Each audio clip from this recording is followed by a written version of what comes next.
cepet. Alhamdulillah alladzi bi ni'matihi tatimmus shalihat. Assalamualaikum warahmatullahi wabarakatuh. Waalaikumsalam warahmatullahi wabarakatuh.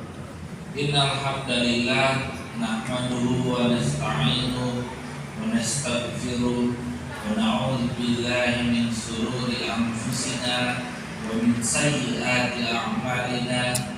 Man yahdihillahu fala mudilla lahu wa man yudlilhu fala hadiya lahu. Asyhadu an la ilaha illallah wahdahu la syarika lahu wa asyhadu anna Muhammadan abduhu wa rasuluhu alladzi la nabiyya ba'dah. Qala Allah ta'ala fil Qur'anil Karim wa astagfirullahaladzim. A'udzu billahi minasyaitonir rajim. Bismillahirrahmanirrahim. Ya ayyuhalladzina amanu taqullaha haqqa tuqatih wa la tamutunna illa wa antum muslimun. Qala Allah ta'ala fi ayatil ukhra, ya ayyuhan nasu ubudu rabbakumul ladzi khalaqakum min nafsin wahidah wa khalaqa minha zawjaha wa batha minhuma rijalan katsiran wa nisaa'a wattaqullaha alladzi tasaaluna bihi wal arham innallaha kana 'alaikum raqiba. Wa qala Allah ta'ala fi ayatil ukhra aidan, ya ayyuhalladzina amanu taqullaha wa qulu qawlan sadida yuslih lakum a'malakum wa yaghfir lakum dhunubakum wa may yuti'illaha wa rasulahu faqad faza fawzan 'azima. Fa inna asdaqal hadits kitabullah wa khairal hadi hadi Muhammadin sallallahu alaihi wasallam wa syarrul umuri muhdatsatuha wa kullu muhdatsatin bid'ah wa kullu bid'atin dhalalah wa kullu dhalalatin finnar. Amma ba'du. Ya baik para sakit dan para jamaah yang berbahagia, alhamdulillah pada sore hari ini kita bisa berkumpul bersama di sebuah majelis yang insyaallah diberkahi oleh Allah Subhanahu wa taala dalam rangka wa tawassaw bil haqq wa tawassaw bis sabr. Pada kesempatan kali ini, sebelum masuk ke materi, alangkah baiknya kita bersyukur terlebih dahulu pada Allah Subhanahu wa taala atas segala nikmat yang telah Allah berikan kepada kita semua, dengan harapan kita bisa termasuk dalam golongan abdan syakura, sehingga Allah senantiasa melimpahkan nikmat-nikmat selanjutnya kepada kita semua. Selanjutnya salawat serta salam tentu kita junjungan kepada Nabi kita Muhammad sallallahu alaihi wasallam serta para sahabat yang telah berjuang menyebarkan syariat Islam sehingga kita hingga saat ini bisa melaksanakan syariat tersebut dengan mudah. Kita beribadah kepada Allah Subhanahu wa taala berkat junjungan Nabi kita Muhammad sallallahu alaihi wasallam. Dan yang terakhir adalah saya mengajak kepada antum semuanya untuk memperbaiki niat bahwasanya segala sesuatu perbuatan kita peruntukkan untuk Allah Subhanahu wa taala. Inna sholati wa nusuki wa mahyaya wa mamati lillahi rabbil alamin. Ya, berbicara pada sore hari ini, kita biar kesannya tidak menggurui, kita diskusi, mengingatkan kembali yang sebenarnya kemarin itu ada diskusi sebelumnya ini menarik ini dengan Pak Imam itu mengenai Dewan Dakwah. Posisinya itu ada di mana sih kita itu di Dewan Dakwah itu? Peran kita itu sebenarnya ada di mana sih dibandingkan dengan organisasi lain atau para ormas lainnya itu menarik. Kemarin itu kata dewan itu menunjukkan bahwasannya sebenarnya para pengurus dari dewan dakwah ini pada dasarnya orang yang sudah matang, dan berkumpul dalam satu wadah, ya, yang mana lebih wadahnya itu menjurus ke intelektual atau masalah keilmuan. Nah, saya menganggap bahwasanya hal ini juga relevan sebagaimana telah Allah firmankan di dalam surat At-Taubah ayat 122 itu ya, yang berbunyi wa makana mu'minuna liyaghfiru kafah falaula nafara min kulli firqatin minhum ta'ifah liyatafaqahu fid din wa liyunziru qaumahum idza raja'u ilaihim la'allahum yahdharun. Dari ayat ini sebenarnya ada konteks terkait tentang pendidikan, kaderisasi, serta spesifikasi, ya, bagaimana kita dalam berdakwah ini, ya, itu juga perlu yang namanya sebelum terjun itu, ya, belajar terlebih dahulu, karena kedudukannya al-ilmu itu qoblal amal. Maka sebaiknya itu kita bikin terlebih dahulu itu hadir di dalam majlis-majlis, walaupun kita sudah mungkin dipandang oleh masyarakat sebagai ahli ilmu atau sebagai ustaz atau sebagai kiai, tetapi pada dasarnya semangat untuk menuntut ilmu itu tidak boleh putus. Jadi senantiasa kita juga mesti istiqomah dalam menuntut ilmuwan. Karena kenapa? Tantangan umat ini luar biasa ini.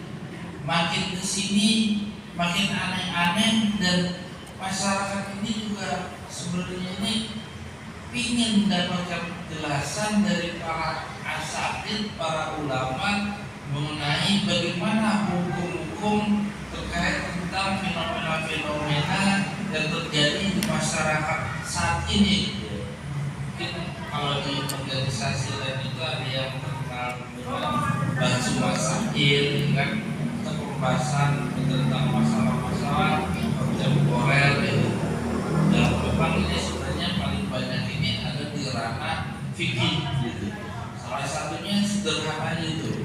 Sekarang ini kan karena adanya handphone, harus adanya misalnya sedang khutbah Jumat, kalau berbicara kan tidak boleh.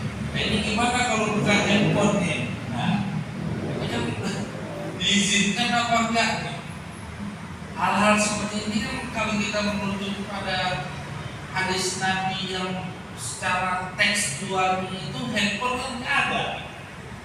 Tapi masyarakat kan ingin mendapatkan penjelasan secara hukumnya.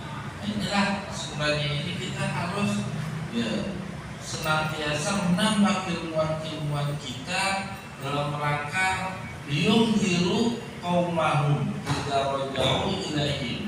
Al-inzar di situ, ya. Dan di sini juga adalah kita juga menuntut, ya, kita juga dituntut untuk program kaderisasi, karena ya itu tadi, kita ini kan dibatasi umurnya itu, sehingga kita juga harus mempersiapkan, ya, siapa nanti calon-calon dai yang akan meneruskan, ya, peran sebagai ulamanya, peran sebagai muzirul qaumnya. Itu juga hanya di dewan dakwah juga, alhamdulillah sebenarnya sudah terfasilitasi. Ada yang namanya STI Nasir, ataupun ada yang namanya Akademi Dakwah Indonesia itu. Nah, di sisi lain juga, ya, ini memang harus kita bekali juga dengan spesifikasinya sesuai dengan ilmuannya, itu adalah ilmu dakwahnya. Nah, ini yang jadi permasalahan sampai saat ini kan, animo masyarakat khususnya di generasi Alpha atau generasi Z ini, ya, itu menurun.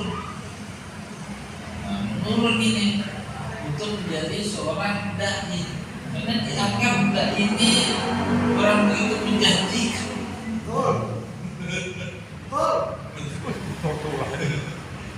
Padahal sebenarnya dai ini kalau dipikir-pikir ya, ini sangat menjanjikan ya. Sangat menjanjikan. Iya.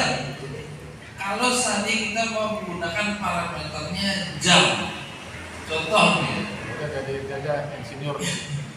Ini saya ini paling tinggi honor sebagai dosen itu cuma mengikuti program praktisi ngajar 900.000 per jam.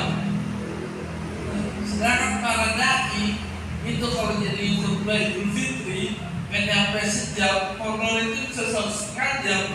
Betul nggak tuh? Soal dia sering tuh. Ini kan tuh. Kalau kalendernya Jumat semua. Idul Fitri kan penyampaiannya hanya sejam kan. Khutbah. Mestinya enggak. Dosennya itu sebagai praktisi ngajar 900 tuh. Iya kan, kita kan melihatnya parameternya per jamnya, dimana sebenarnya itu kalau disadari ya, itu sebenarnya itu penghargaan terhadap ulama itu jauh lebih tinggi. Nah, tinggal kita memainkan aja tuh. Ustaz Hasan kan dia mau tuh kelis tuh ya, jebrol khutbah 1 tahun. Itu kan sudah ada tuh kan ya. Nah, tinggal kita menggunakan. Nah, ya tinggal kita mau ya intinya memang di luar apa namanya, di luar niat mencari itu ya tetap memurnikan niat ya.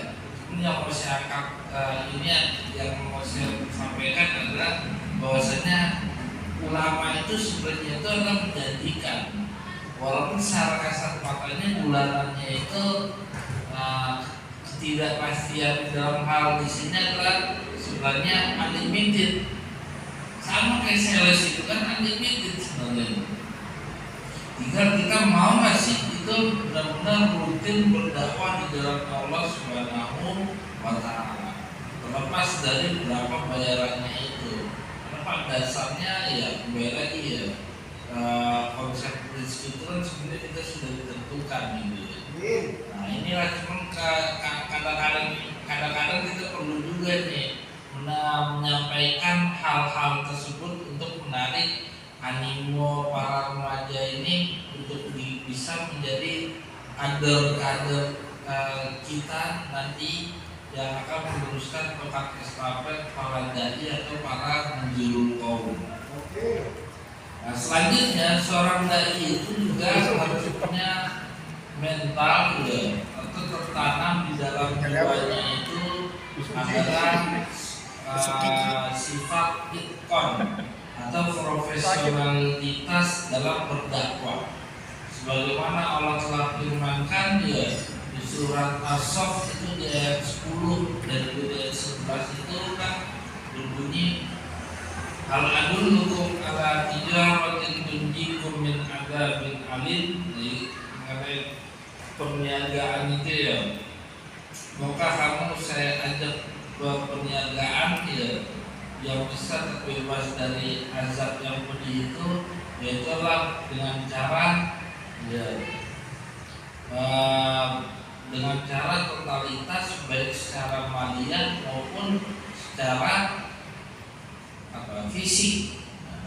Disinilah sebabnya kita sebagai para dai ini juga dituntut berdakwah itu juga butuh namanya profesionalitas. Nah, jadi ada di At-Taubah ayat 122 itu adalah mempersiapkan diri sebelum terjun ke masyarakat dengan cara lihatafaqohidin. Nah, ketika nanti turun di masyarakatnya itu jangan setengah-setengah juga, harus totalitas dengan uang kita, dengan visi kita, dengan waktu kita, sehingga kita benar-benar ya menjadikan dunia ini sebagai ladang untuk mempersiapkan hari akhirat kita nanti. Nah, semoga ya kita semuanya ini benar-benar mau introspeksi diri dan juga merubah apa yang kekurangan pada dalam diri kita. Yang pertama, poin pertama tadi, untuk senantiasa menuntut ilmu, mengikuti majelis-majelis yang ada di mana-mana aja, udah ikutin aja itu. Ya. Selanjutnya juga kita hendaklah totalitas juga dalam melakukan dakwah dengan harta kita dan juga dengan visi kita, sehingga kita bisa memiliki banyak bukti ya ketika di hari hisab nanti pengorbanan yang telah kita lakukan ya selama di dunia ini. Mungkin itu aja yang bisa saya sampaikan pada khutbah singkat saya pada sore hari ini, khutbah ceramah atau diskusi ya. Nah, silakan nanti apa yang kurang bisa dikritisi atau yang kurang paham bisa ditanyakan agar majelis ini atau kegiatan ini bisa bermanfaat bagi kita semua. Akhirul kalam, wassalamualaikum warahmatullahi wabarakatuh.